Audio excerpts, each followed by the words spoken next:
Have you ever wondered how a simple patrician family member could rise to become one of the most powerful figures in Roman history? This is the story of Julius Caesar, a man whose political journey began with humble beginnings. Born into the patrician Julian clan, Caesar's early life was marked by a combination of privilege and adversity. His family, though noble, was not particularly influential or wealthy. Despite these circumstances, young Caesar displayed an uncommon drive and ambition. He aligned himself with the popular faction, a political group that championed the cause of Rome's less privileged classes. This was a daring move, for it set Caesar in opposition to the Optimates, the traditional aristocratic faction that dominated Roman politics. Caesar's marriage to Cornelia, the daughter of Lucius Cornelius Cinna, an influential member of the popular faction, further cemented his political affiliations.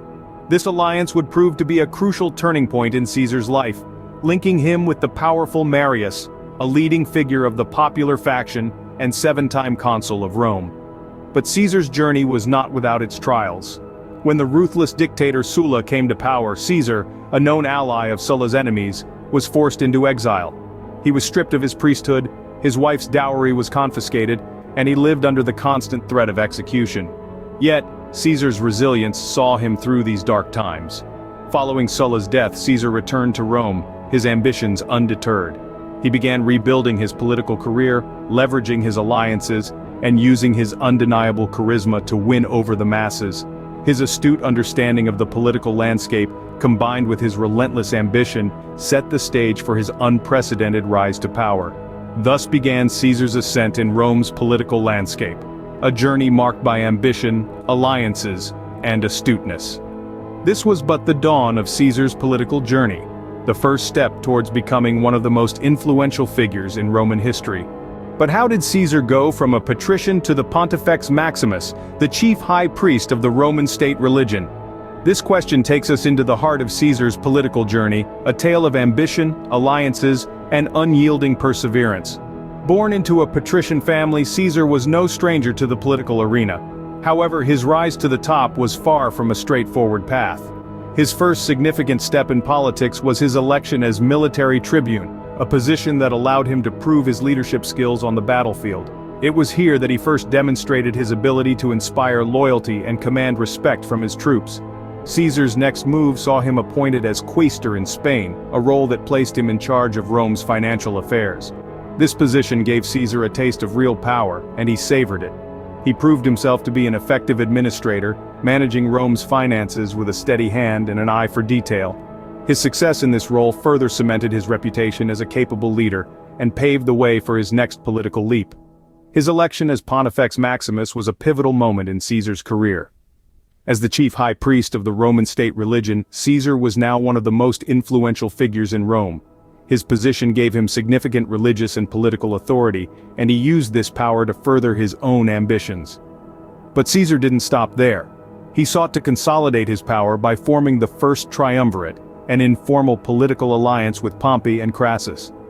This alliance allowed Caesar to control Roman politics behind the scenes, manipulating the political landscape to serve his own ends. It was a masterstroke of political strategy, one that underscored Caesar's ambition and his ability to play the political game.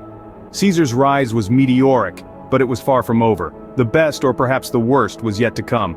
So, as we delve deeper into the life of this iconic figure, we'll discover how his ambition and political acumen propelled him to heights few could imagine, and how this same ambition would eventually lead to his downfall. Yet what transformed Caesar from a politician to a revered military leader? Julius Caesar was not just a skilled politician, he was also a brilliant military tactician. His military prowess was first showcased in Gaul, a region we now know as France. Caesar's conquest of Gaul was no small feat. It was a territory rich with resources and inhabited by fierce tribes. However, Caesar was not deterred. With strategic brilliance and military might, he managed to subdue the Gauls and bring the region under Roman control. But Caesar didn't stop there. He pushed his troops beyond the known boundaries of the Roman Empire, crossing the Rhine into Germanic territories and the English Channel into Britain. These were audacious moves, ones that no Roman general had dared to make before. Caesar was pushing the boundaries both literally and metaphorically, expanding the reach of Rome and his own reputation. His military strategies were innovative and effective. Caesar understood the importance of speed, surprise, and adaptability on the battlefield. He often made swift decisions, changing plans at a moment's notice based on the changing dynamics of the battlefield. This kept his enemies off balance, and gave his troops an edge.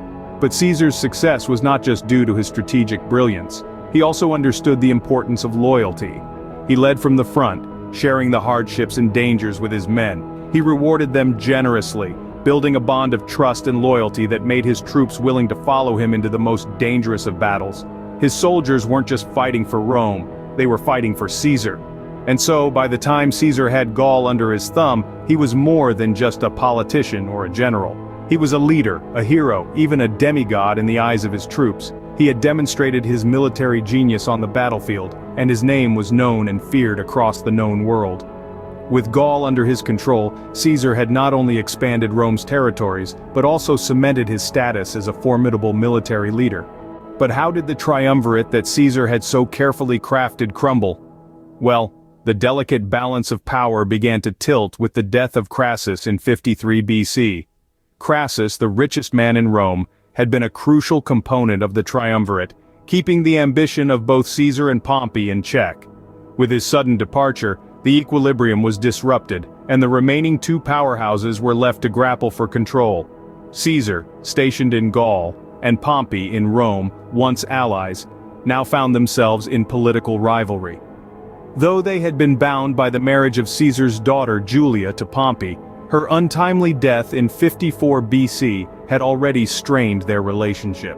Now, without Crassus as a mediator, the tension between them escalated, culminating in the Roman Senate's order for Caesar to disband his army and return to Rome. But Caesar, a man of ambition and strategy, was not one to back down. The Rubicon River, a natural boundary separating Gaul and Italy, stood before him.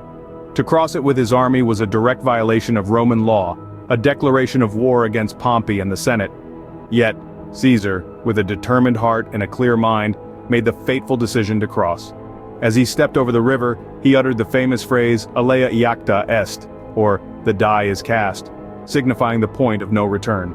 This led to the Great Roman Civil War, a bloody conflict that swept across the Roman Republic.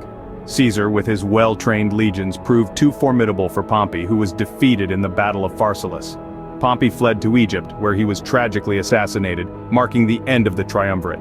With Pompey defeated and Rome under his control, Caesar was now the sole ruler of Rome. His unchecked power and the downfall of the triumvirate set the stage for the final act of Caesar's political odyssey. But how did the mighty Caesar fall, and what legacy did he leave behind? This question takes us to the twilight of Caesar's life, a period marked by both glory and trepidation. Having survived the tumultuous downfall of the triumvirate, Caesar found himself standing alone at the pinnacle of Roman power. In February 44 BC, Caesar was appointed Dictator Perpetuus, or Perpetual Dictator, an unprecedented title that solidified his supreme authority. Yet this unchecked power stirred fear and resentment among many senators who viewed this as a threat to the Republic's democratic principles. Whispers of conspiracies began to echo through the marble halls of the Senate. A group of senators known as the Liberators, led by Brutus and Cassius, plotted to assassinate Caesar, believing that his death would restore the Republic. On the Ides of March 44 BC, their plan came to fruition when Caesar was brutally assassinated in the Senate. His death marked a pivotal moment in history, leading to a period of civil wars and political upheaval. Yet, even in death, Caesar's influence was far-reaching. In his will, he posthumously adopted his great-nephew Octavian, who would later be known as Augustus. This adoption set in motion a chain of events that would lead to the establishment of the Roman Empire. Under Augustus's rule, Rome transitioned from a republic to an empire, marking the beginning of a new era. Caesar's legacy, however, transcends political changes. His innovative reforms, such as the Julian calendar, still resonate with us today. His life and death have inspired countless works of literature and art, immortalizing him in the annals of human culture. Julius Caesar's life was a testament to ambition and power, a saga that transformed Rome forever. His legacy, as they say, was truly etched in stone.